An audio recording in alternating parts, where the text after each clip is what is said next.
Here he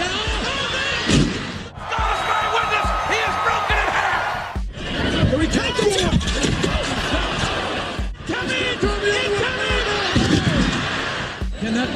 Oh, thank goodness! Guys, welcome back to The Real Deal. Steel Change, career short ending brutality. Since its debut in 1997, Hell in a Cell has been WWE's most unforgiving battleground. No countouts, no disqualification, no mercy, just pure chaos inside a 20-foot high steel prison. It's a match that has settled some of the biggest rivalries, but it's also left legends battered, broken, in some cases never the same again. Career-defining moments to outright reckless destruction. We're breaking down the most insane moments in Hell in a Cell history. Grab a steel chair because you might just need it. Okay, so right off the bat, you knew this was coming. There are Hell in a Cell matches, and then there's the match that changed wrestling forever. We're talking King of the Ring, 1998, Mankind versus The Undertaker. From the very start, this was anything but normal. Instead of starting inside the cell, both men climbed to the top before the bell even rang. It was a bad idea for anyone, but especially Mick Foley. Then came the moment that made wrestling history. You see, short story, Mick Foley wanted to outdo Shawn Michaels and Undertaker's match.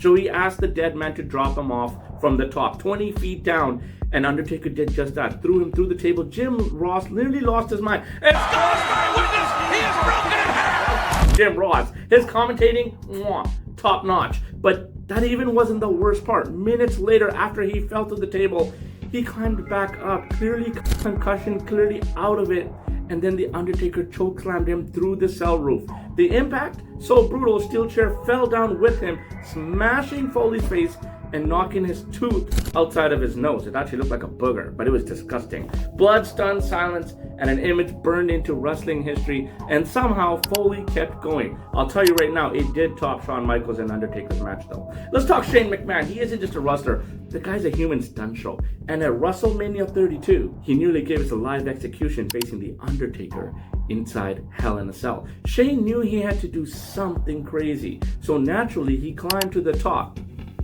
The crowd held their breath, and then in one moment, a death-defying stunt in WWF history, Shane McMahon jumped 20 feet down onto the announce table. Except there's one little problem. Yeah, The Undertaker moved. The impact, disgusting. Shane crashed and burned, looking like a McMahon-shaped crime scene.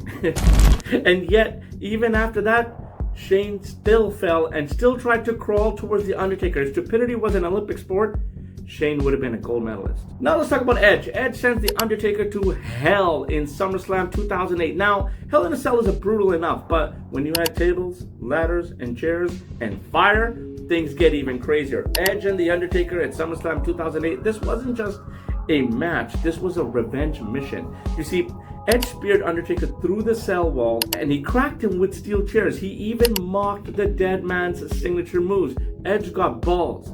But then Taker finally won. He wasn't done. He chokeslammed Edge off the ladder, sending him crashing through the ring below. And just when you thought it was over, flames erupted from the hole inside the ring. Did The Undertaker literally just send Edge to hell?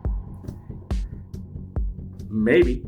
Triple H's sledgehammer of doom. Some people bring fists to a fight, not Triple H. Triple H brings his freaking sledgehammer. At Bad Blood 2004, he went to war with Shawn Michaels inside Hell in a Cell. And when I say war, I mean blood-soaked career-shortening destruction. The match lasted 47 minutes. It was slow, violent, and brutally personal. Then Triple H does what Triple H does best. He grabbed his trusty sledgehammer and cracked HBK into the skull. No gimmicks, no holding back, just pure head trauma. The final shot put Michaels down for good, and the cerebral assassin, walked away victorious. You see, some Hell in a Cell moments are insane for the right reason. Others, not so much. Let's take Hell in a Cell 2019, Seth Rollins versus The Fiend. On paper, this should have been legendary. The Fiend was white hot. The atmosphere was eerie. Everything was set for an iconic moment. Instead, WWE gave us one of the most hated finishes in history. Rollins hit over 10 stops, but The Fiend kept getting up. So Rollins grabbed a sledgehammer and wait for it. Yeah, the freaking refs called a disqualification. A DQ in Hell in a Cell? Fans lost their minds. They said restart the match. They kept booing the arena into oblivion. WWE even had to cut the crowd mics. It was less Hell in a Cell and more hell for WWE's PR team.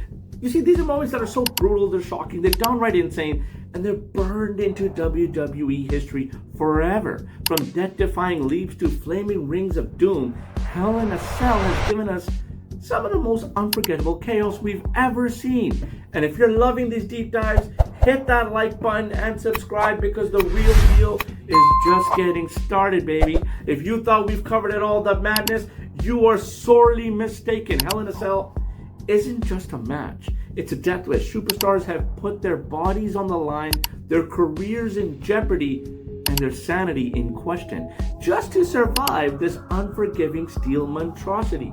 Next, we've got Triple H versus Cactus Jack, No Way Out 2000.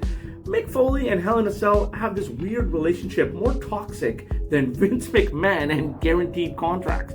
After his infamous fall in 1998, you'd think Foley would have learned his lesson and never stepped inside Hell in a Cell again. But nope.